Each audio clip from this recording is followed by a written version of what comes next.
If you're an indie game developer, or you're just thinking about becoming a game developer, I think one of the big questions that you might have is how much can I realistically expect to make from my indie game? And yes, indie games are art. There's no way around that. You're making art that's meant to be consumed by people. And so some people will tell you, oh, you shouldn't worry about the money. Don't worry about the finances. Just make art. Make your game. And I agree with that. You should make your game because you want to make your game and because you want to make something artistic and creative that will appeal to people. At least I hope that's why you're making indie games. But it's not greedy or bad to want to know realistically what I can make from my indie game. I think that's something that a lot of people want to know. Because yes, we're making it for these creative, artistic reasons, and we're making it because we want to make games. But I think a lot of us also dream of someday making this a career, and that takes money. And as some of you might know, I've been working on a 3D platformer / psychological horror game for a long time called Toby's Topsy Tale. I've been working on it for years. And it finally released on October 17th of this year. So very, very recently. Well, I guess this year is 2024. If you're watching this 3 years from now, it was 3 years ago on October 17th. Anyways, the game's out and I'm just starting to look at what the financial side of this project looks like, how much I've made, how many sales I've had, and it's really interesting, and I think I would like to share that with you so that you can get a realistic view of how a smaller indie game developer will sell their product. And again, there are so many factors involved with this. The product that you're making, the connections that you've made, the marketing that you've done, but I think that I serve as a very small, very realistic depiction of what small indie game marketing can look like.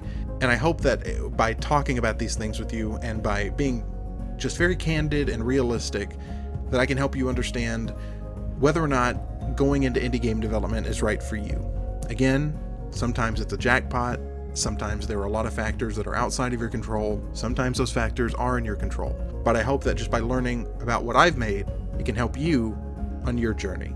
So first and foremost, when I started making this game, of course I had big dreams about making millions of dollars. Who doesn't? Realistically, who goes into game development and doesn't dream of being the next Hollow Knight or the next Stardew Valley, where you just hit it big and your product goes crazy and sells like wildfire and you make a lot of money? I mean, it's human nature. It really is. And I just want to go ahead and say my game did not sell like wildfire. My game was probably a very typical depiction of what an indie game developer's first game will look like. So before I give you those numbers, I'm just gonna tell you, I'm gonna put the timestamp on the screen for if you want to skip all of this and just get to those numbers. I'm not trying to clickbait you. Timestamp is on the screen if you want to skip. I want to talk to you about the process building up to when I release the game, and so that you'll have a better understanding of what these sales equate to in terms of work and time and concept and marketing, things like that. So let's go back to 2018. Ready Player One comes out. That's the inciting incident that leads to this rabbit hole of me becoming an indie game developer. We'll skip to the end of that year when Toby's Topsy Tale is first concepted. It's based on a graphic novel idea I had years back, and we start chugging on that. Early 2019, we start a Kickstarter for the project. At this point, me and one other person are working on it. We've also never made a game at all. We've never made any proof of concept for this, but we're both passionate and we think we can get this done.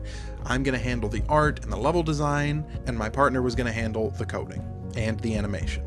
That's the extent of it. But we do a Kickstarter anyways because we know we're going to need some type of funding to keep going on this. And at this point, we don't have any sort of marketing. We've talked to our friends about the fact that we're doing this, and that's about it.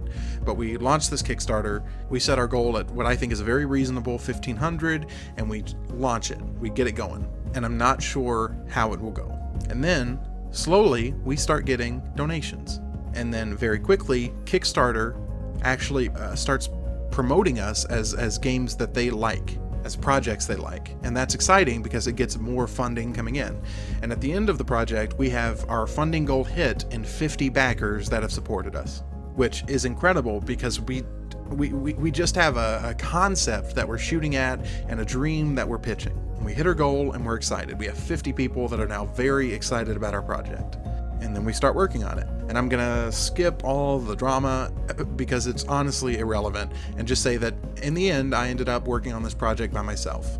And because I had a Kickstarter that I had been pushing, I knew that I had to get this game out and done, and I couldn't just give up on this. This had been my dream, and I owed it to the people that had donated to get this game completed. I'd always wanted to make games, so no matter what, I was going to get this game complete. That being said, I didn't know anything about coding, and I was scared to try anything in that arena. So I kept plugging along, making levels, making art. I would occasionally post updates. I would make a post here and there on Instagram showing the art that I'd made, things like that. But realistically, that was the extent of the marketing that I was doing there during this time period. And that stretched like that for a while. And then eventually I realized I was going to have to bite the bullet, step up, and start learning how to do the programming side of things. And that is also where my devlog series starts. My devlog number 1, which came out in 2022, actually showcased my process of learning Playmaker, which is sort of a visual blueprint system to learn coding, so that I could make this game work, so I could actually make a game out of this art and these levels that I've been making. So for the next 2 years, I keep putting out devlogs, updating the process of me making this game, from the point where I start coding to the point where this game is almost in a completely finished state. And then I start marketing it as something people can wishlist on Steam. And that's a big turning point, because now this isn't a theoretical project. This is a game with a set release date. I announced that it's coming out in fall of 2024. And at this point, I'm going to start giving you numbers. I had about a little over 2,000 subscribers on YouTube, and that was my main source of marketing. On the Instagram that I'd made, I had maybe a couple hundred people. My Twitter, or X as it is now, had a few people. I'm like less than 100 people following the project. So even though at this point I had well over 100,000 views, I had been able to start monetizing through YouTube. I was still very much a small indie game developer with what I would consider a small cult following. Not cult as in they're in a cult. Cult as in like they are passionate about this thing that like isn't like mainstream. I don't know why. Maybe because I'm making a horror game that involves cults, I felt like I should specify that.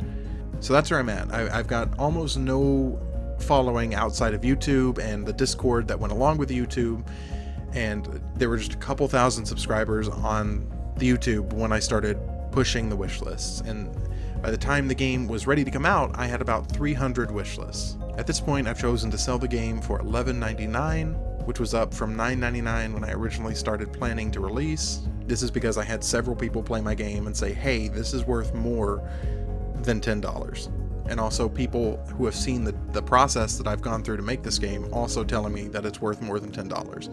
I wasn't looking to push it, so I went to $11.99. So those are the numbers. 300 wish lists, very little marketing outside of YouTube, and the 2,000 subscribers I've built there. And then October 17th comes around, and my game launches. So, to be direct, today is the 22nd of October when I'm recording this. That's about 5 days after the game launched. It's Tuesday, it launched last Thursday. My game has made, after taxes and the fees and the returns and everything like that, it's made $370. And I just want to say I'm happy about that. If it sounds like that number is low, I just want to put it in clear terms that I am happy. I'm very happy with those numbers. Each one of those represents a person who decided to buy my game. But here's where I'm going to talk about the other side of these numbers, which is if this game made close to nothing, then it would still be proof of concept that I can make games. It's also a finished product for those people who backed my Kickstarter. And more than anything else, it's an indie game. It's a game that I made as an indie game developer, that no matter what, for the rest of my life, I can point to and say, I made this. That's something I'm proud of. I never honestly expected this to alter my life or allow me to make this my permanent career. I wasn't that optimistic. But what this does is sets a precedent that I can make indie games. And so whatever project I work on next, and I have some things in the works, I know that I can do this. And hopefully anyone that sees that this game has released, whether they buy it or not, also knows I can do this. I can make games. I've talked a lot in my past videos about the concept of your first game and how you shouldn't make it a big project. And yes, I've put out smaller games already that are essentially just free games that you can go and play on itch.io. But they weren't like actual projects, actual games that I had been super excited about making to say, hey, this is my indie game. Like this is my game. Toby's Topsy Tale was that for me. And Toby's Topsy Tale is out. So if those numbers don't sound good to you, that's fine. I understand. And it's fully reasonable that you might go, oh, that's what games make? I don't know if I want to do this. That's fine. I understand that. But what I'd push you to consider is that everything that you do, every game that you put out, is a stepping stone. Whether it's highly successful or it's a flop. It's easy to think of indie game development in the context of seeing these so-called overnight successes. It's easy to look at Five Nights at Freddy's and go, oh, he just hit that out of nowhere. He made so much money off of that, and not take into context the years and years and years that he made other smaller projects that no one really ever knows about. And if that's what this game is for me, that's fine. Because the people that have played it, the streams that I've watched, have been very, very positive. They have the exact experience that I'm looking for the people that play my game. From the moment I made this game, I knew that's what I wanted. I wanted people to have this fun experience. You play the game, you get into the story. I wanted people to get to the horror sections and stop and hold their breath and go, bro, what? And I got that. And so no matter where I go in the future, whether this game sells another copy or not, I'm happy, because this is a stepping stone for my future. And ultimately, because the people that do decide to play my game are seemingly having the exact experience that I put in all this work to make sure that they have. And as an indie game developer, no matter what the financial numbers look like, that's what I made this game for. And that's what I'd hope that you consider if you've watched this video. It's easy to look at, oh, he spent years and years and years on this game and made $300 and see that as a negative. But if you're serious about becoming an indie game developer, you also have to accept that it's going to be a long process potentially, with a lot of failures and a lot of successes. And you just won't know if you're going to hit that jackpot or not unless you try. So I'm not going to keep harping on and on. I think that you should make indie games because you want to make an indie game. And I think that if you're going to do that, you realistically just have to accept it might not make you a lot of money. It might, but it might not. And if you're not okay putting out a project and accepting that it might not be a financial success, then maybe you should consider whether or not being an indie game developer is for you. If that's the factor that's going to make or break it, I hate to tell you, but it might not make a lot of money. But that doesn't mean that it's a failure. And if you want to make games, you should make games. That's the bottom line. If you want to make games, you should make games. I am ecstatic with my game and with the process that I've gone through to put it out there. I've learned a lot. I've made a lot of mistakes, and I could have done a hell of a lot better with the marketing. But you know what? I learned from that process. And you better believe my next game will benefit from it. And I hope the same for you. So, thank you for watching. I'm 3 Gnomes. Did I say that in this video? If no one's told you today, you can do this. And if you want to make games, you should.